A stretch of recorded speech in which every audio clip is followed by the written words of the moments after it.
lançados, que hoje vão valer uma fortuna.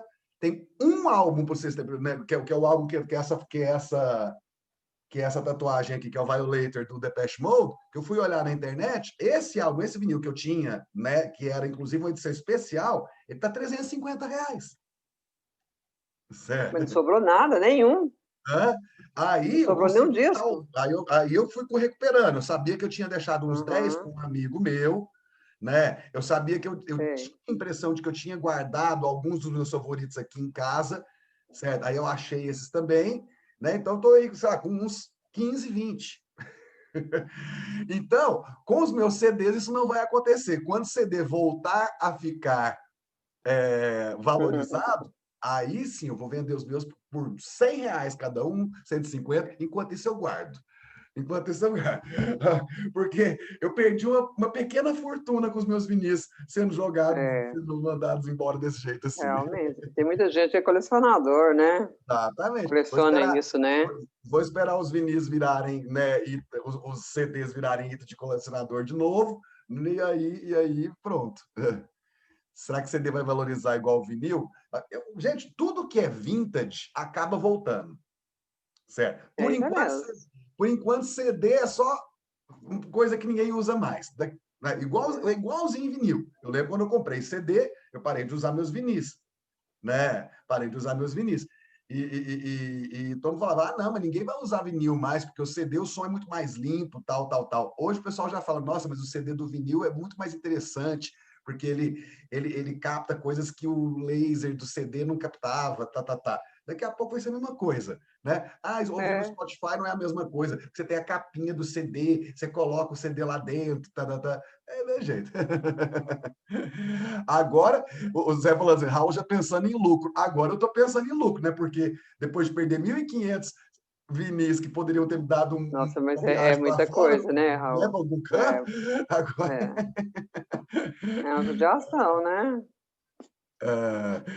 vintage quem fica é a rainha, o CD fica velho mesmo. Calma, já ele vai ficar vintage igual a rainha. Ah, Jesus. Pois é, muitas coisas ao mesmo tempo. Deixa eu ver o que mais. Nossa, escrever tanta coisa aqui, meu Deus do céu. Tá, bom dia, bom dia, bom dia, bom dia, bom dia, bom dia. Rip geladeira. Ai, Raul. Ai, ai. Tem notas que não tocam no CD e tocam no vinil. Rola essa história mesmo, né? Por isso foi um dos motivos, né? Além desse fator da memória afetiva, da coisa vintage, tal, tanto que é bonitinho a vitrola, né? Com vinil rolando, né? Tal. Então, essas coisas todas. Beleza, meus amores? Bom, estamos indo para a reta final. Uau, né? Ai, Para a maioria, né? Para a maioria. Para uns, não sei como é que vai ser ainda, né? Vou terminar de vou corrigir as provas de vocês hoje, vou ver o que acontece. Só para lembrar, meninos, olha só. É, a- o CD não toca para trás, é só o vinil. esses meninos. É o vinil que toca para trás. Eu não, nunca tive o vinil da Xuxa, porque quando a Xuxa, eu já tinha, sei lá, acho que eu já tinha 10 anos, alguma coisa assim, aí, então eu não peguei a fase Xuxa. Né?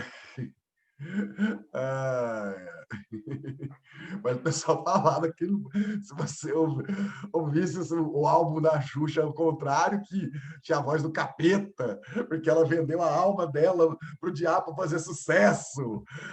Credo. Estranho, menino, né? É cada coisa.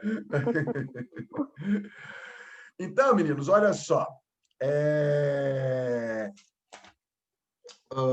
nós temos o seguinte, deixa eu só achar aqui direitinho.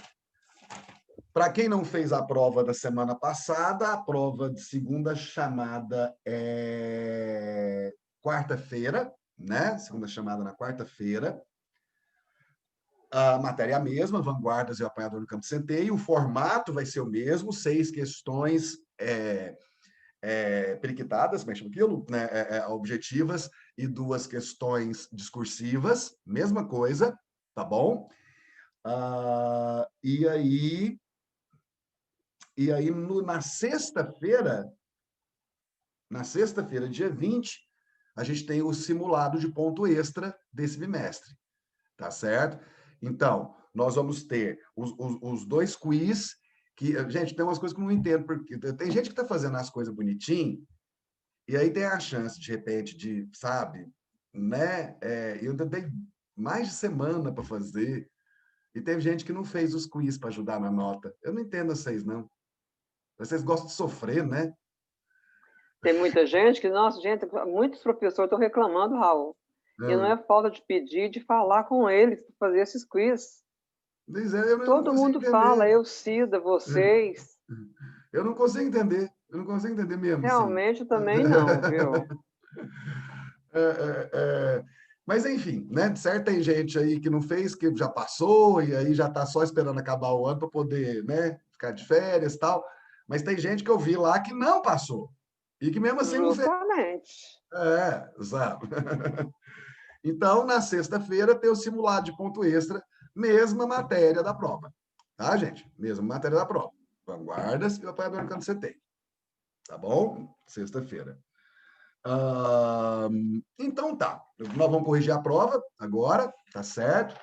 E aí depois eu vou fazer os fechamentos do apanhador do Campo Centeio, que tem uns vídeos que eu não mostrei para vocês, umas coisas que eu não tive tempo ainda, porque eu tive que falar, né, da análise do livro, né, para a gente poder fazer a prova.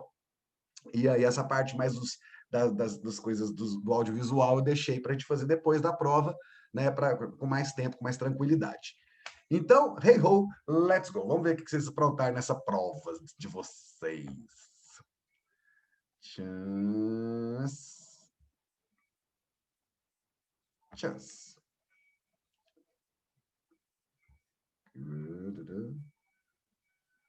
Então, vamos lá.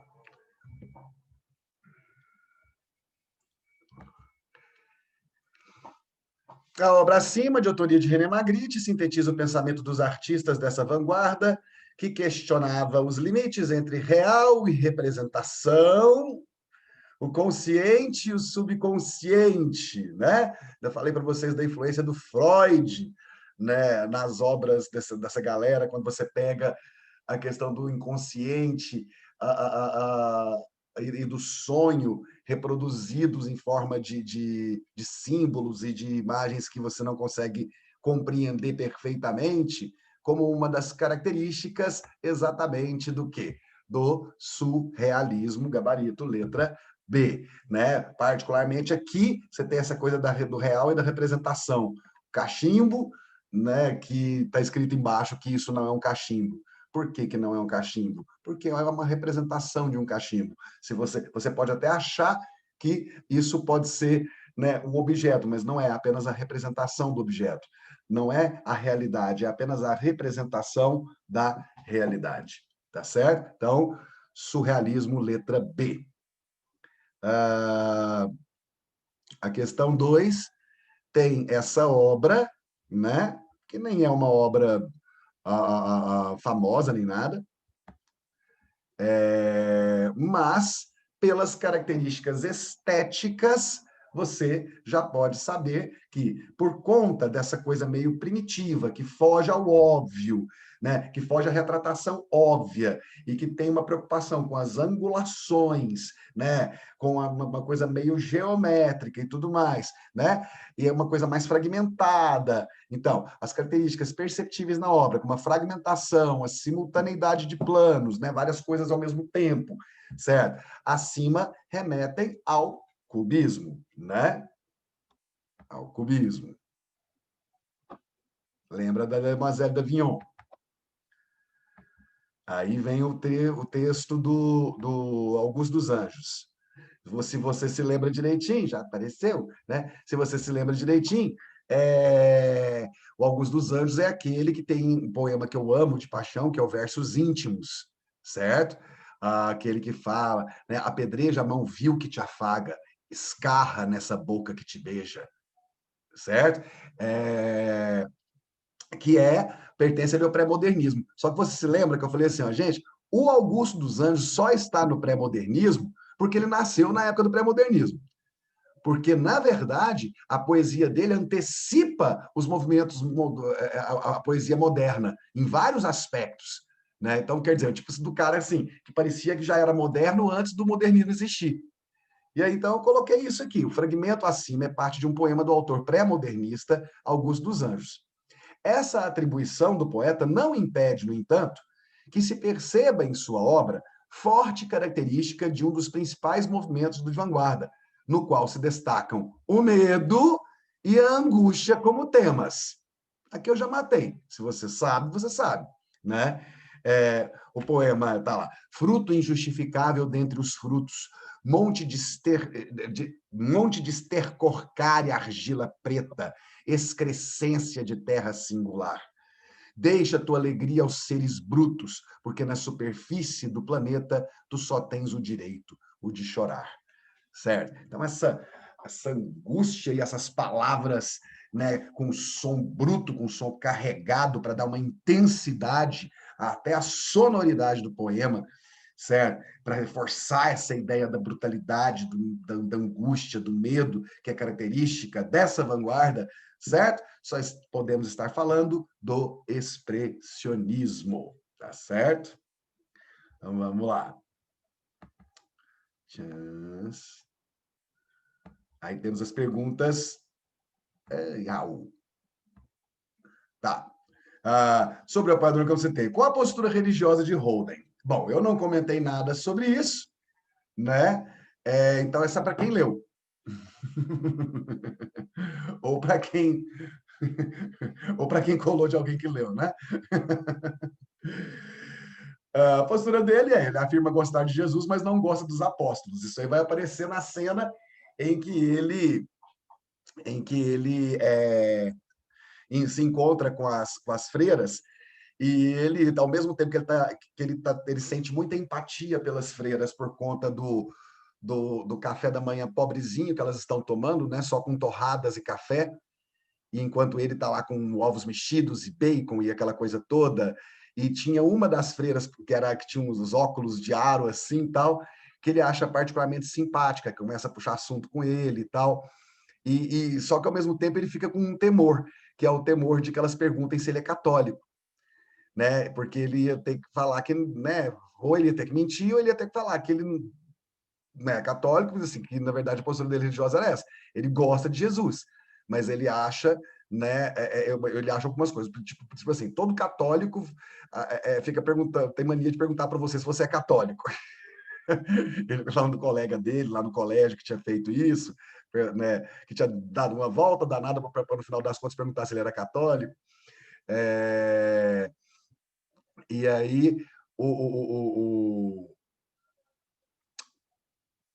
né, nesse caso ele fica com medo, né, e aí ele fala, né, porque assim, eu gosto de Jesus, mas eu não sou muito fã, eu não ia falar para as filhas que eu não gosto dos apóstolos, porque os apóstolos, né, Jesus passou um tempão, né, ele procurando os caras, mas assim, né, assim, não procurou os caras direito, não sei o quê. Tanto que Jesus foi traído por um dos apóstolos, não sei o quê, sabe? Então, quer dizer, ele parece assim, ele dá a entender que ele confia naquela ideia da verdade, da busca da bondade, né, do cristianismo essencial representado pela figura de Jesus, mas ele não é muito fã daqueles que são os seguidores, porque ele acha que esses seguidores não foram fiéis o suficiente. Tá certo?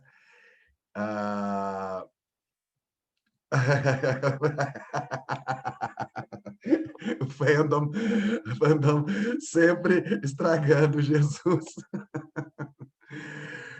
O que o Holden faz aqui, gente, é uma crítica. Na verdade, isso aqui é um subtexto, né? Isso é uma crítica que o Salinger está fazendo às religiões. Certo? Que Jesus é confiável, mas seus seguidores, os propagadores da palavra, não são tão confiáveis assim. Isso é o Holden falando, não, o Salinger falando pela voz do Holden, porque o Salinger era ateu. Tá certo? Então, afirma gostar de Jesus, mas não gosta dos apóstolos, certo?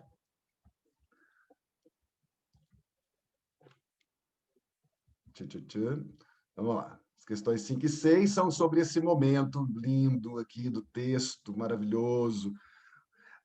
Mas a gente não chegou a comentar, né, isso aqui. Eu fiz questão de não ser uma coisa que eu ia comentar, né, porque eu queria valorizar aí quem lê o livro, né? Gente, vai chegar um determinado momento, depois que o Holden sai da conversa com a Phoebe, né, que ele vai falar sobre... A Phoebe vai pressioná-lo para falar o que ele quer ser, o que ele vai fazer, e aí ele fala que ele quer ser um apanhador no campo de centeio. E aí os pais dele chegam em casa.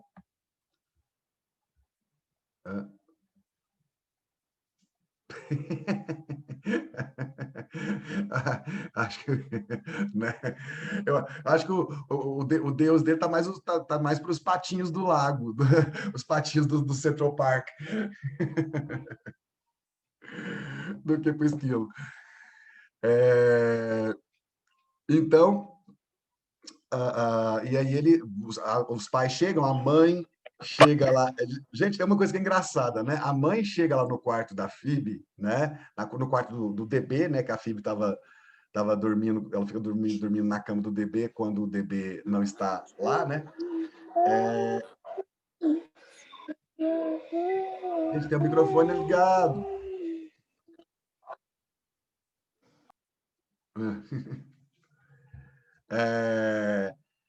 E aí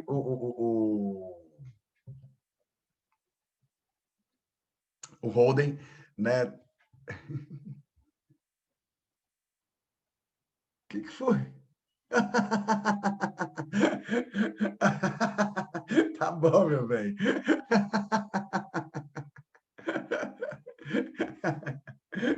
Ai, vocês me matam. Vai lá. Então, o que vai acontecer? O Holden vai lá, conversa com a Phoebe, tal, não sei o quê, aí ele esconde no armário, atrás do armário, esqueci exatamente onde ele esconde. E aí a mãe, né, é muito louco, olha essa questão. Fumar, gente, na época era uma coisa tão comum, era tão cultural, todo mundo fumava o tempo inteiro. Alguém assistiu o Gambito da Rainha? A minissérie da Netflix? Que é muito legal mesmo. A história se passa, particularmente, na década de 1960. Isso vai nos Estados Unidos, basicamente. Né? Vai mostrar o tanto que o povo fumava o tempo inteiro o povo fumava, nos lugares fechados, nos ambientes fechados, tal. Então, fumar era uma coisa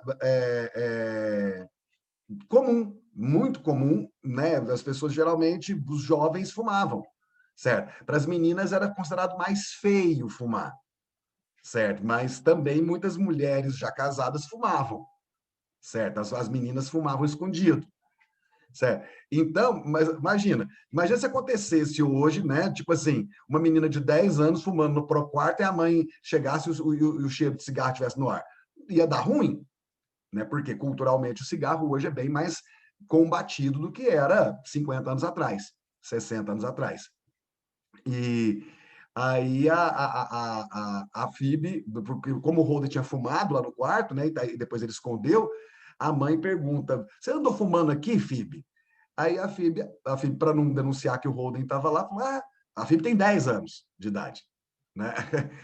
Eu só peguei um cigarro, né? E dei uma tragada, não gostei, joguei fora. E a mãe, tá, né? Não estou gostando disso, mas só isso também. Não é nada de. Né? Hoje é paieiro, né? Paieiro? Nossa, Deus me livre se você for um estudante da Universidade Federal de Goiás e você não fumar um paieiro.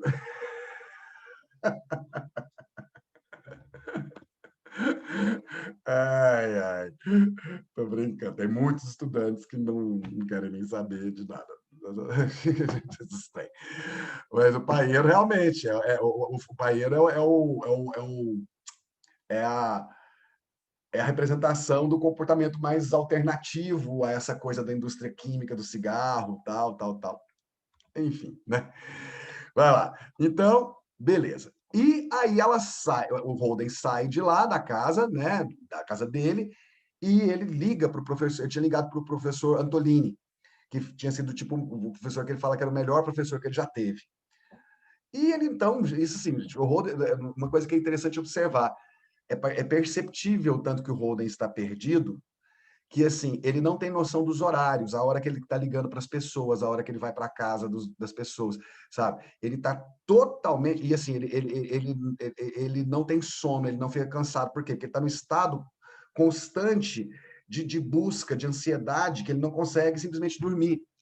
Gente, na verdade, olha que interessante, O Apanhador no Campo de Centeio vai ser o primeiro livro da história a falar, a não só dar essa voz para o jovem, para o adolescente, como a discutir, não discutir, sugerir, né? Deixar nas entrelinhas o quanto, a ideia do quanto a adolescência é uma fase propícia para a depressão. Esse colapso nervoso do Holden, ele está antecipado, toda hora ele fala do tanto que ele está deprimido, do tanto que ele está triste, do tanto que ele está sozinho. Né? Então, além de ser um livro sobre, né, essa construção da identidade juvenil, por consequência, um livro sobre depressão na adolescência. Certo? Ou seja, coisa que nós estamos discutindo agora, em 2020. Sérgio estava falando disso em 1951. Tá certo? Então, você tem, né, essa configuração, e ele vai, então, já de madrugada, né, para a casa do professor Antolini.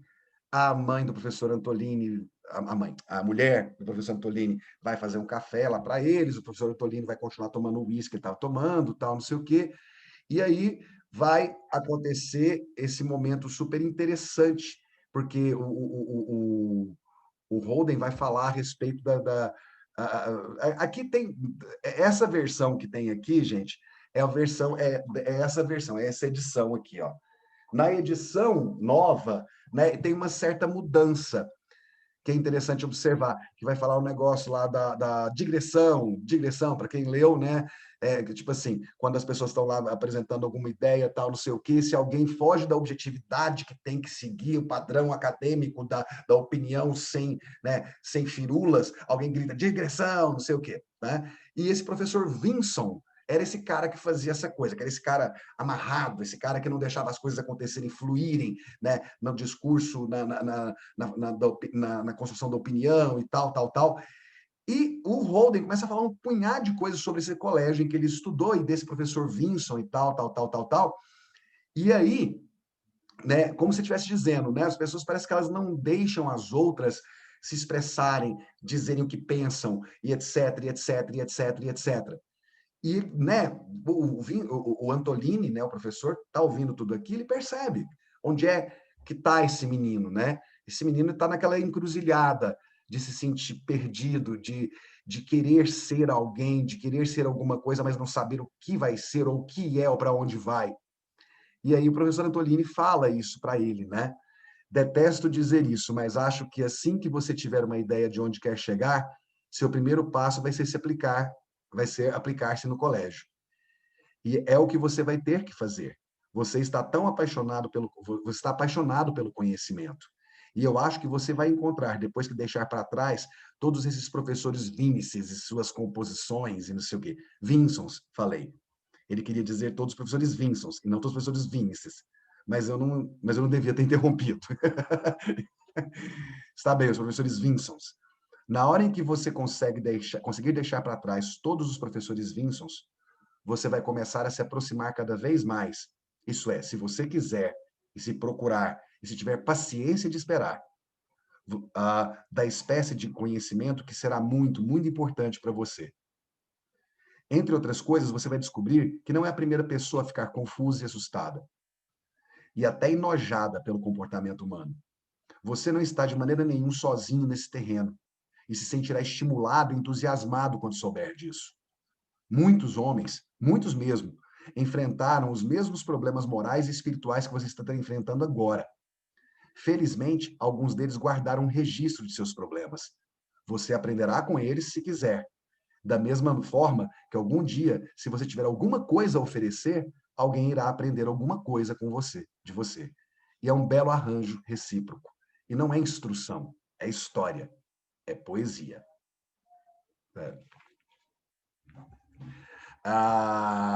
Então, aqui você tem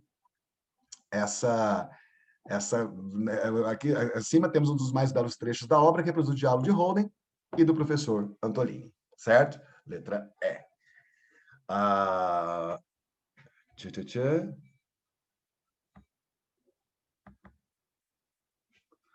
Ainda sobre o trecho em destaque, pode-se afirmar que o personagem com quem Holden conversa, o professor Antolini, pensa que Holden se encontra em uma encruzilhada típica dos homens com potencial para se tornarem pensantes. Certo? É isso que ele vai dizer. Essas angústias, esse nojo, até muitas vezes em relação ao comportamento humano, esse tipo de coisa pode ser transformado no tipo de conhecimento que pode ser útil para ele mesmo e para as outras pessoas que um dia podem aprender com ele. Tá certo? Então, letra A. Chance. As questões discursivas. Com qual dos movimentos europeus de vanguarda a obra direita apresenta maior semelhança?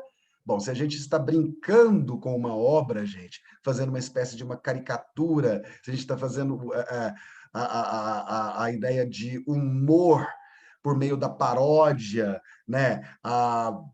De uma forma que parece que, de certa forma, está criticando a obra original, né? Se a obra original é arte, a nossa obra vai ser anti-arte, e aí nós só podemos estar falando do dadaísmo, né?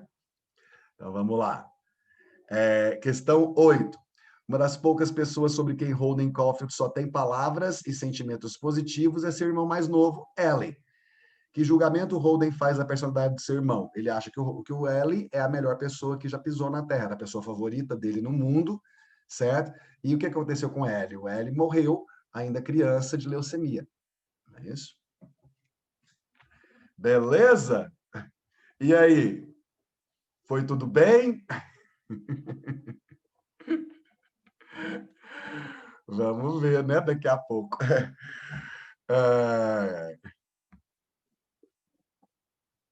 Criei poetas vão ao parque para se inspirar. Alguns desejos até o esgoto. Ah, que legal isso! Ainda por cima, estava passando um carro de leite aqui e eu estava cantando. Você estava cantando, eu ouvi você cantando.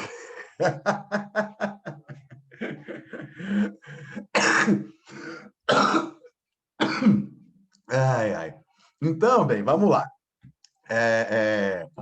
Tá, só um comentário interessante aqui, meninos. Para quem leu o livro, eu disse uma coisa que assim que é interessante de ser observada.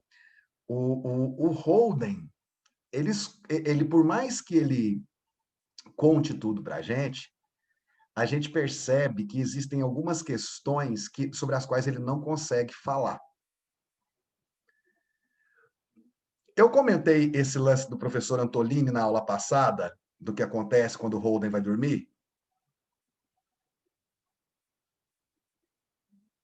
Comentei ou não? Acho que não, né? Não, beleza. Tá, porque o Holden vai dormir na casa do professor, certo? A mulher do professor vai deitar, e aí o Holden vai, né, tá sem pijama, tá sem nada, tal, não sei o quê. E aí o Holden vai dormir no sofá, né? Ele fala que ele vai dormir só de cueca. E aí ele está já assim, dormindo quase, tal, quando ele acorda assustado com o professor do lado dele, sentado do lado do sofá, assim, fazendo um carinho no cabelo dele. E ele acorda, levanta, né, assustadíssimo. O que está acontecendo aqui? O que é isso? Não sei o que. Tal. E o professor olha para a cara dele, né? É muito assim.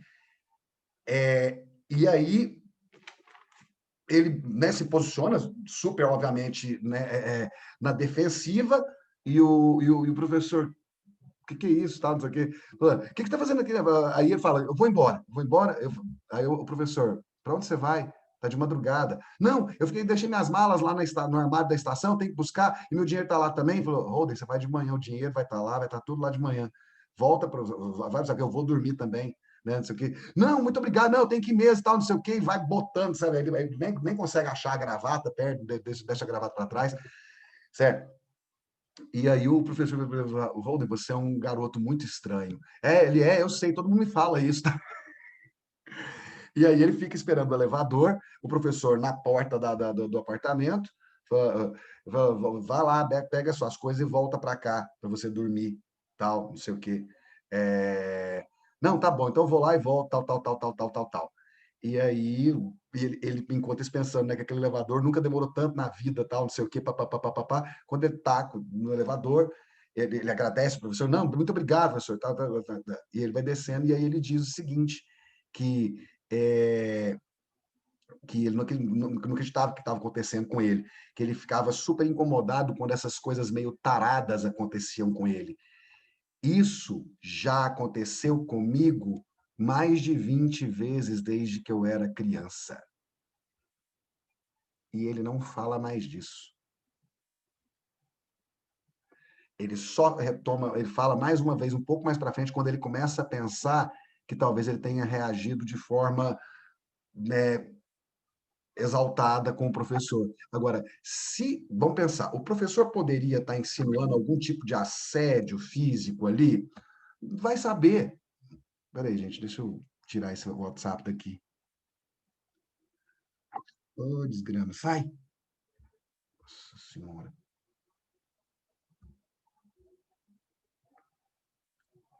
Sabe? Poderia ter algum tipo de assédio ali, alguma coisa ali? Poderia. Não é impossível que isso acontecesse.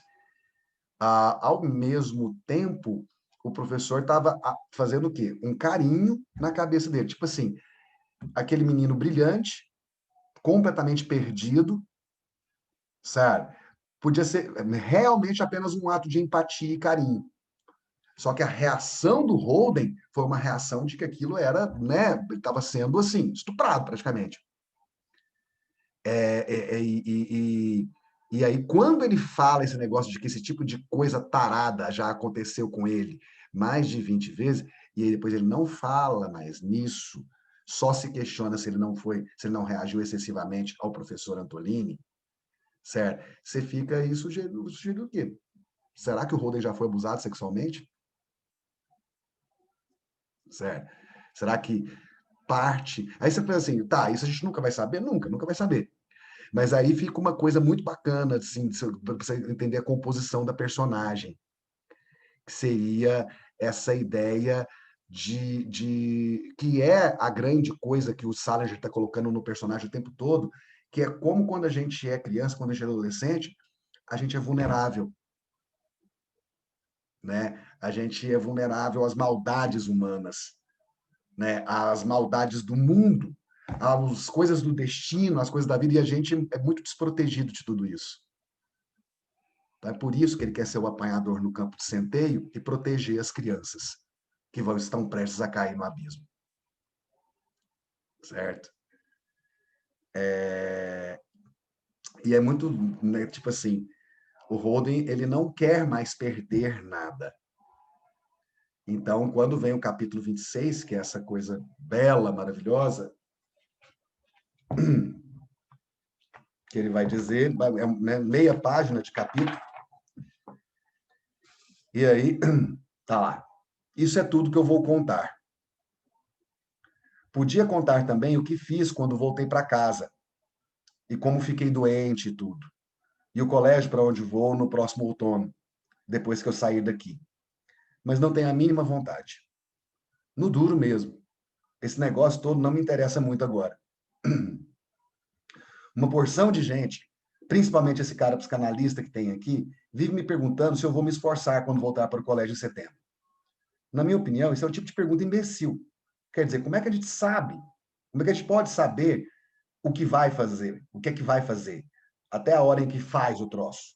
A resposta é: não sei. Acho que vou, mas como é que eu posso saber? Juro que é uma pergunta cretina. O DB, é o irmão dele, né? Não é dos piores, mas também fica me fazendo um monte de perguntas. veio me visitar no sábado passado e trouxe a garota inglesa que vai trabalhar no novo filme que ele está escrevendo. Ela é meio metida besta, mas é um bocado bonita. De qualquer maneira, na hora que ela foi ao toalete, lá na outra ala, o DB me perguntou o que é que eu pensava sobre esse troço todo que acabei de contar. Eu não soube o que dizer. Para ser franco, eu não sei o que eu acho disso tudo.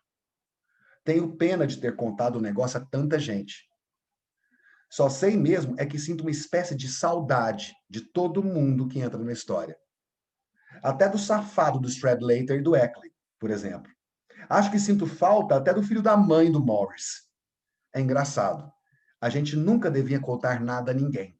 Mal acaba de contar, a gente começa a sentir saudade de todo mundo.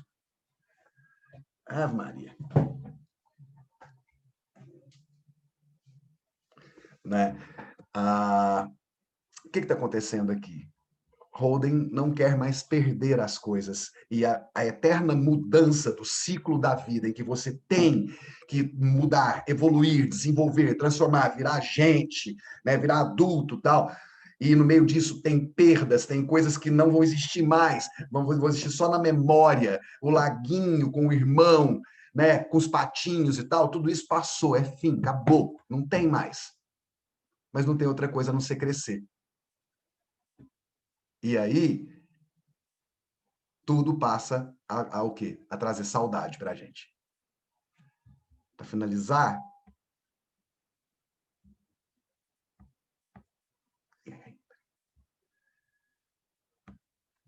olha que interessante isso aqui, meninos. A capa do Apanhador no Canto Centeio é um cavalo de carrossel. Mas é também um cavalo ferido. Olha só. É como se o cavalo do carrossel fosse um cavalo atravessado por uma lança. O cavalo do carrossel é o símbolo da infância. Mas, ao mesmo tempo, dá essa ideia de um cavalo que está o quê? Ferido, atravessado no meio por uma lança, empalado. Certo? Então, é o próprio Holden aqui, né? Aí, olha só o cavalo. Isso é uma das últimas cenas, né? Que é exatamente antes disso que eu acabei de ler. E que vai ser o significado. A cena final de O Apanhador no Campo de Centeio pode não chamar a atenção do leitor menos atento, assim como toda a obra. Mas é a conclusão perfeita para a saga existencial vivida pelo protagonista nos poucos dias em que a história se passa. O carrossel é uma metáfora para a infância. O cavalo da capa é uma imagem ambígua, pois pode tanto parecer um cavalo de carrossel ou um animal ferido. Esse contexto pode representar o difícil processo de crescimento e amadurecimento pelo qual todos devemos passar, mas do qual Holden, preso em um ciclo de depressão adolescente, parece não conseguir sair. Ele próprio está em seu carrossel, girando e girando, sem conseguir pensar no que vem adiante ou desenhar um futuro para si. A diversão do ciclo do carrossel não será acompanhada pelo mesmo sentimento prazeroso se o indivíduo se encontra em um círculo vicioso do qual não consegue sair. A vida adulta requer, literalmente, que você saia do carrossel. No final do livro, Holden não anda no carrossel. Em vez disso, ele apenas contempla sua irmãzinha no brinquedo. Ele está, naquele momento, descobrindo algo importante. Holden sempre recorreu ao passado e a um ideal de infância em que tudo é para sempre para evitar os desafios da vida. No final do romance, Holden percebe isso e não sobe no carrossel. Esse é um brinquedo para crianças, mas não mais para ele.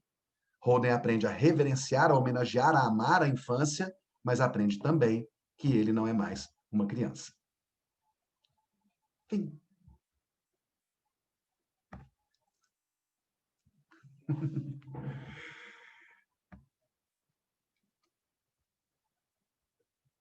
Tinha essa capa.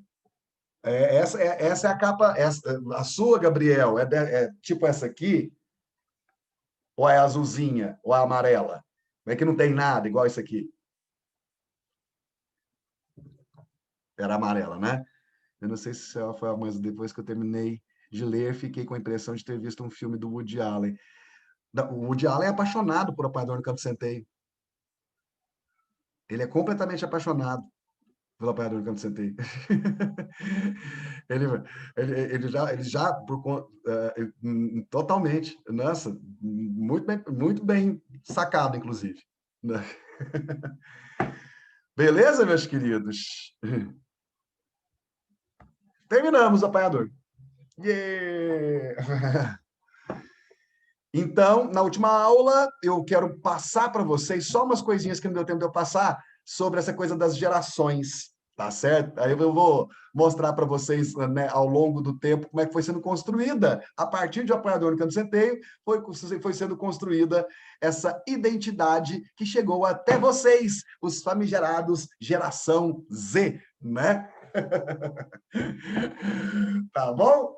Abre o microfone para dar tchau para mim. Tchau, Raul. Tchau, Raul. Até mais tarde, meninos e meninas. Tchau, tchau.